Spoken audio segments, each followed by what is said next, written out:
The Galactic Dominion Council had never been wrong. For 3 millennia, their war algorithms had predicted the outcome of every conflict with mathematical precision. Species rose and fell according to their calculations, and today, they had gathered to witness what should have been humanity's final chapter. Admiral Zexithara of the Korthani Empire adjusted his crystalline battle armor as he observed the tactical displays floating before the assembled council. "The human fleet approaches our position," he announced, his voice carrying the weight of absolute certainty. "Our projections indicate their complete annihilation within 72 hours. The other council members, representatives from 12 of the galaxy's most advanced civilizations, nodded in agreement. The humans had been a curiosity, nothing more. A young species that had barely crawled beyond their home system before stumbling into Dominion space. Their technology was primitive, their ships laughably outdated, and their military tactics resembled those of cave dwellers throwing rocks. "Remind me again why we're even bothering with a formal engagement," rumbled General Thokmar, his massive bulk casting shadows across the chamber. "These humans possess no quantum shielding, no plasma cannons, no dimensional drives.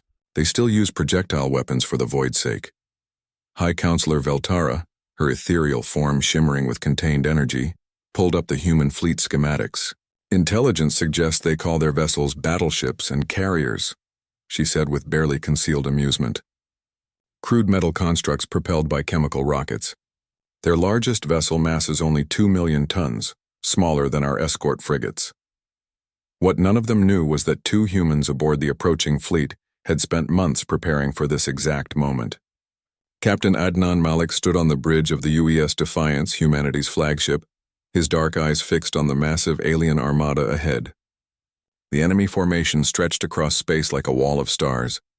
Over 500 vessels, each one technologically superior to anything humanity had ever built. "Diana, are you reading this?"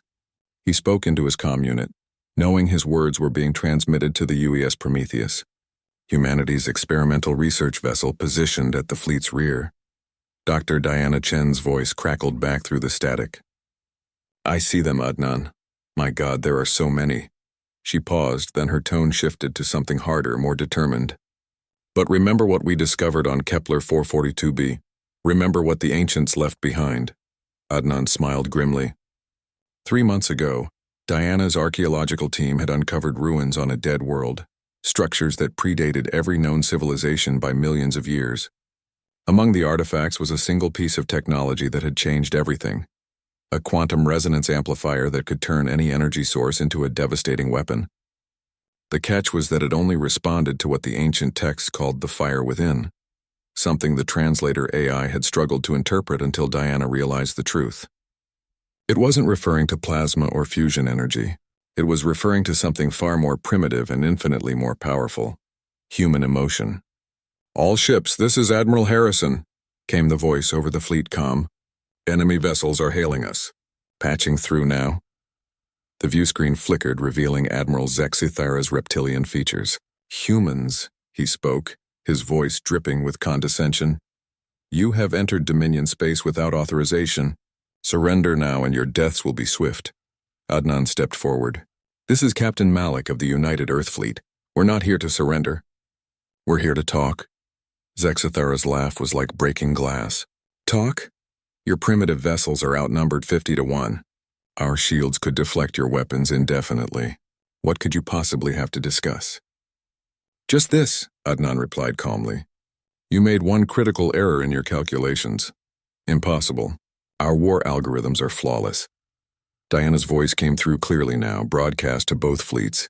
"You calculated based on our technology, our ship numbers, our conventional capabilities, but you never factored in what makes us human." On cue, every human ship in the fleet began broadcasting the same signal, a frequency that activated the quantum resonance amplifiers hidden within their hulls. But the amplifiers weren't drawing power from their reactors or weapon systems. They were drawing power from something else entirely. In the Dominion command ship, alarms began screaming. "Counselor!" shouted a technician. "The human vessels, their energy signatures are spiking exponentially." Veltara's ethereal form solidified with shock. "That's impossible. Our sensors show no corresponding increase in their reactor outputs." What their sensors couldn't detect, was the fury of every human who had lost someone to alien raids on the outer colonies, the determination of every soldier who had sworn to protect Earth, the love of every parent fighting for their children's future, the grief of every survivor who remembered glassed worlds and burning cities. The quantum amplifiers fed on all of it, converting raw human emotion into something the galaxy had never seen before. Diana's ship was the first to fire. A beam of pure white energy lanced out from the UES Prometheus, striking the nearest Dominion cruiser. The vessel's quantum shields didn't just fail, they shattered like glass, and the ship behind them simply ceased to exist. How is this possible? Saxathera stumbled backward as his sensors registered the impossible energy readings. Adnan's voice was steady, almost gentle. You've conquered dozens of species, but you've never fought one that turns its pain into power. You calculated our defeat based on logic and mathematics. But humans don't fight with logic alone. The human fleet opened fire as one. Beams of concentrated emotion made energy carve through the Dominion formation like a sword through silk. Ships that had dominated the galaxy for centuries crumbled under the assault of weaponized human spirit. In less than 3 minutes, it was over. Where the mighty Dominion armada had been, only debris and the few ships wise enough to retreat remained floating in space. The Galactic Council's perfect war algorithms hadn't just failed, they had been obliterated by something they couldn't quantify or understand. As the human fleet regrouped, Diana's voice came over the comm one final time, broadcast to every surviving alien vessel. Tell the galaxy that humanity has arrived. And tell them we didn't come here to conquer. We came here to belong. But if anyone else tries to calculate our defeat, they might want to remember that humans have never been very good at math. We prefer to solve problems with our hearts. The age of human expansion had begun, and the galaxy would never be the same.